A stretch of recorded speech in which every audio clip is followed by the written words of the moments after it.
Power ಟಿವಿಯ ಮತ್ತೊಂದು mega impact ಅನ್ನು ನಿಮ್ಮ ಮುಂದೆ ಇಡ್ತಾ ಇದ್ದೀವಿ. ಊರು ತೊರೆದು ಗುಳೆ ಹೊರಟಿದ್ದಂಥವರಿಗೆ ಈಗ ಕೆಲಸ ಸಿಕ್ಕಿದೆ ಪವರ್ ಟಿವಿಯ ಸುದ್ದಿಯಿಂದ. ಪವರ್ ಟಿವಿಯಲ್ಲಿ ಈ ವಿಚಾರದ ಸುದ್ದಿ ಬಿತ್ತರ ಆಗ್ತಾ ಇದ್ದಂತೆ ಬಂಡೀಪುರ ಅರಣ್ಯ ವಲಯ ಅಧಿಕಾರಿಗಳು ಸ್ಪಂದಿಸಿದ್ದಾರೆ. ಕೆಲಸ ಇಲ್ಲದೆ ಕಾಡಿನಂಚಿನಲ್ಲಿ ವಾಸ ಆಗಿದ್ದಂಥ ಒಂದಿಷ್ಟು ಜನ ಊರು ಬಿಟ್ಟು ಗುಳೆ ಹೊರಟಿದ್ರು. ಅವರಿಗೆ ಸದ್ಯ ಕೆಲಸ ಕೊಡಲಾಗಿದೆ.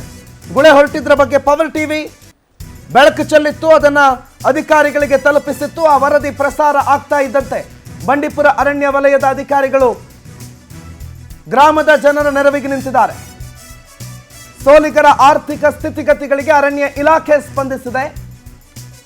ಪವರ್ ಟಿವಿಯ ಮೆಗಾ ಇಂಪ್ಯಾಕ್ಟ್ ಇದು. ಊರು ಬಿಟ್ಟು ಹೋಗೋದಕ್ಕೆ ಹೊರಟಿದ್ರು. ನೀವು ಪವರ್ ಟಿವಿಯಲ್ಲಿ ಪ್ರಸಾರ ಆಗಿದ್ದಂಥ ವರದಿಯನ್ನು ನೀವು ಗಮನಿಸ್ತಾ ಇದ್ದೀರಿ. ಬೆಳಗ್ಗೆ 10 ಗಂಟೆ 17 ನಿಮಿಷ 5ನೇ ತಾರೀಕು ಈ ಬಗ್ಗೆ ನಾವು ವರದಿ ಮಾಡಿದ್ವಿ. ಈಗ ಆ ಗುಳೆ ಹೊರಟಂತಹ ಆ ಗ್ರಾಮದ ಜನರಿಗೆ ಒಂದು ಕೆಲಸವನ್ನು ಕಲ್ಪಿಸುವ ಕೆಲಸ ಆಗಿದೆ ಇಲಾಖೆಯಿಂದ, ಅರಣ್ಯ ಇಲಾಖೆ ವತಿಯಿಂದ. ಅವರನ್ನೆಲ್ಲರನ್ನ ಕಾಡ್ಗಿಚ್ಚು ವೀಕ್ಷಕರನ್ನಾಗಿ ಕೆಲಸಕ್ಕೆ ನೇಮಕ ಮಾಡಿಕೊಳ್ಳಲಾಗಿದೆ. ಸೋಲಿಗರ ಆರ್ಥಿಕ ಸ್ಥಿತಿ ಸುಧಾರಣೆ ಮಾಡೋದಕ್ಕೆ ಬಂಡೀಪುರ ಅರಣ್ಯ ವಲಯದ ಅಧಿಕಾರಿಗಳು ಸಹಕಾರಿ ಕೊಟ್ಟಿದ್ದಾರೆ. 500ಕ್ಕೂ ಹೆಚ್ಚು ಸೋಲಿಗರಿಗೆ ದಿನಗೂಲಿ ಕೆಲಸವನ್ನು ಕೊಟ್ಟಿದ್ದಾರೆ. ತಿಂಗಳಿಗೆ 16,000 ವೇತನ, ಒಟ್ಟು 6 ತಿಂಗಳುಗಳ ಕಾಲ ಕೆಲಸ. ಒಟ್ಟು 500ಕ್ಕೂ ಹೆಚ್ಚು ಜನ ಸೋಲಿಗರಿಗೆ ಕಾಡುಗಿಚ್ಚು ಕಾವಲುಗಾರರಾಗಿ ಕರ್ತವ್ಯಕ್ಕೆ ನೇಮಕ ಮಾಡಿಕೊಳ್ಳಲಾಗಿದೆ. ಚಾಮರಾಜಪೇಟೆ, ಗುಂಡ್ಲುಪೇಟೆ ತಾಲೂಕಿನ ಗ್ರಾಮಗಳಿಗೆ ನೆರವಾಗಿದ್ದಾರೆ. ಕಾಡುಗಿಚ್ಚು ವೀಕ್ಷಕರಾಗಿ ಸೋಲಿಗರನ್ನು ನೇಮಕ ಮಾಡಿರೋದು ಅವರ ಬದುಕಿಗೂ ಕೂಡ ಒಂದು ಆಶಾಕಿರಣ ಆಗಿತ್ತು.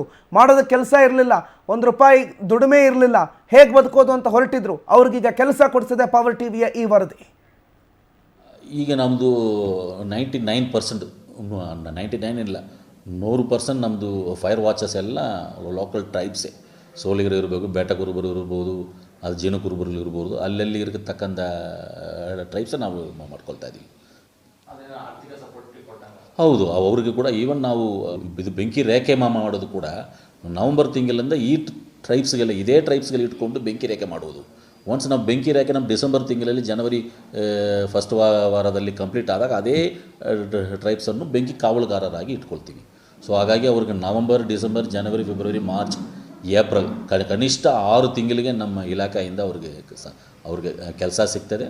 ಹಾಗಾಗಿ ಅವರು ನಮ್ಮ ಫಾರೆಸ್ಟಿಂದನೇ ಡಿಪೆಂಡ್ ಆಗ್ತಾರೆ. ಹಾಗೆ ಕಾಲಕ್ಕೆ ಈ ಕಾಲಕ್ಕೆ ಅವರನ್ನು ನಾವು ನೇಮಿಸ್ಕೊಂಡು ನಾವು ಕೆಲಸ ಮಾಡ್ತಾಯಿದ್ವಿ.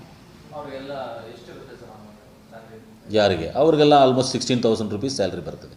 ಸೊ ನಾವು ತಿಂಗಳಿಗೆ ಸಂಬಳ ಕೊಡ್ತೀವಿ, ಅವ್ರಿಗೆ ಒಂದು ತಿಂಗಳಿಗೆ ಸಂಬಳ ಕೊಡ್ತೀವಿ. ಹಾಗಾಗಿ ಸುಮಾರು ಜನ ನಮ್ಮ ಕಾಡು ಮೇಲೇ, ಒಂದು ಬಂಡೀಪುರ ಮೇಲೇ ಡಿಪೆಂಡ್ ಆಗಿದ್ದಾರೆ.